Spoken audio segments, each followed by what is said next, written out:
नमस्कार दोस्तों, स्वागत है सबका। मैं हूं आपका दोस्त नरेश।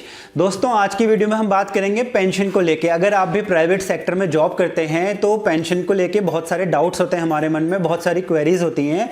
नंबर 1 पेंशन को लेके ये होता है कि पेंशन मिलना कब से स्टार्ट होती है, कब से हम लोग इसके लिए क्वालिफाई कर सकते हैं, वगैरह वगैरह। तो थोड़े एग्जाम्पल के साथ आपको समझाऊंगा और सारे डाउट क्लियर हो जाएंगे।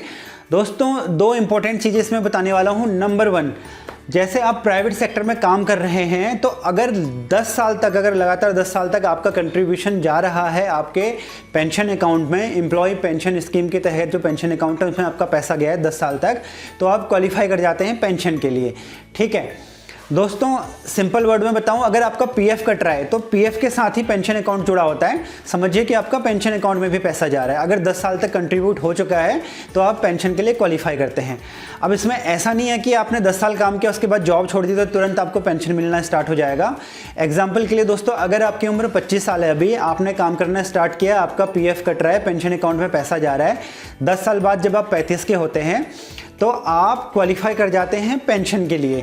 दैट डजंट मीन कि आप 10 साल बाद नौकरी छोड़ देंगे तो तुरंत 11वें साल से आपकी पेंशन आना स्टार्ट हो जाएगी, ऐसा नहीं है दोस्तों। पेंशन के लिए जो मिनिमम एज है वो 50 साल है। 50 साल पे जाके आप पेंशन के लिए अप्लाई कर सकते हैं। वो उस केस में अगर किसी वजह से आपने नौकरी छोड़ दी, आप कंटिन्यू नहीं कर रहे हैं, तो आप 50 साल की उम्र में जाके क्लेम कर सकते हैं कि मैं अब जॉब नहीं कर रहा हूँ, मुझे पेंशन मेरी स्टार्ट कर दी जाए। अदरवाइज़ अगर आप जॉब कंटिन्यू कर रहे हैं तो अगर बीच में आप जॉब छोड़ भी देते हैं, कोई नई जॉब करते हैं, तो आपका जो पेंशन अकाउंट होता है वो सेम चल जाता है, आप उसी को आगे ट्रांसफ़र कर सकते हैं। तो जब आप रिटायर होते हैं उसके बाद आपको पेंशन मिलना स्टार्ट हो जाती है, आपकी एज जब 58 साल या 60 साल हो जाए तब। ठीक है, या फिर आप 50 साल के हो जाते हैं, उसके बाद अगर आप वॉलंटरी रिटायरमेंट ले लेते हैं तो भी आप पेंशन के लिए क्लेम कर सकते हैं। 50 साल के बाद आपको पेंशन मिलना स्टार्ट हो जाती है। दोस्तों, यहाँ पे आपको बता दूँ, बहुत सारे केसेस मैंने ऐसे देखे हैं जहाँ पे थोड़ा कम नॉलेज की वजह से, थोड़ा मिसकम्युनिकेशन की वजह से लोग क्या करते हैं, जैसे ही उनको काम करते हुए 9 साल होते हैं तो वो जॉब छोड़ देते हैं या चेंज करने की सोचते हैं, जस्ट बिकॉज उनको गलतफहमी होती है कि 9 साल के बाद अगर उन्होंने जॉब नहीं छोड़ी तो उनका जो पीएफ में पैसा कट रहा है वो फंस जाएगा, वो फिर पेंशन में फंस जाता है करके। ऐसा कुछ नहीं होता दोस्तों। पीएफ का पैसा जो पीएफ अकाउंट में रहता है, साथ ही साथ एक छोटा सा हिस्सा वो जाता है आपके पेंशन अकाउंट में। तो वही, ऐसा नहीं है कि फंस जाएगा, वो जब आप रिटायर होंगे किसी एक एज के बाद वो आप ही के काम आएगा, पेंशन के रूप में आपको मिलेगा। ठीक है, ऐसा कुछ नहीं कि पेंशन आपका पीएफ का पैसा फंस जाता है।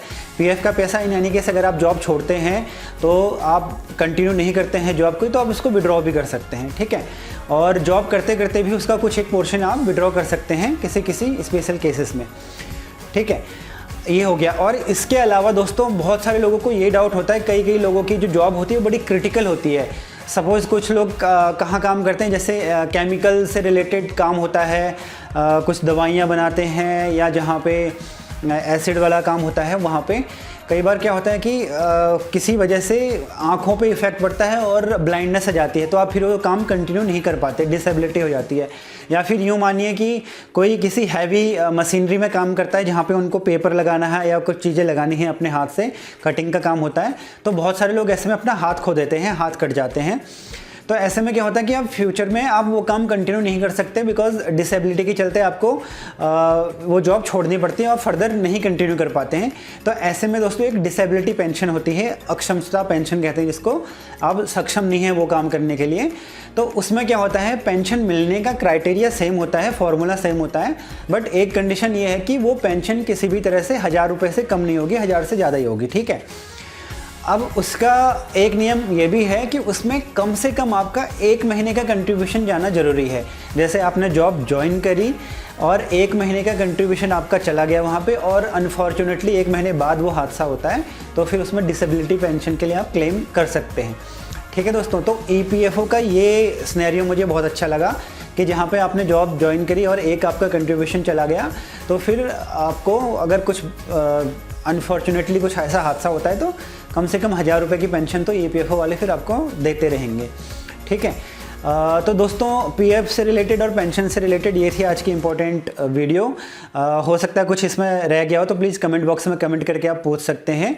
फिर मिलते हैं अगली वीडियो में किसी और जानकारी के साथ। तब तक के लिए जय हिंद, जय भारत, नमस्कार।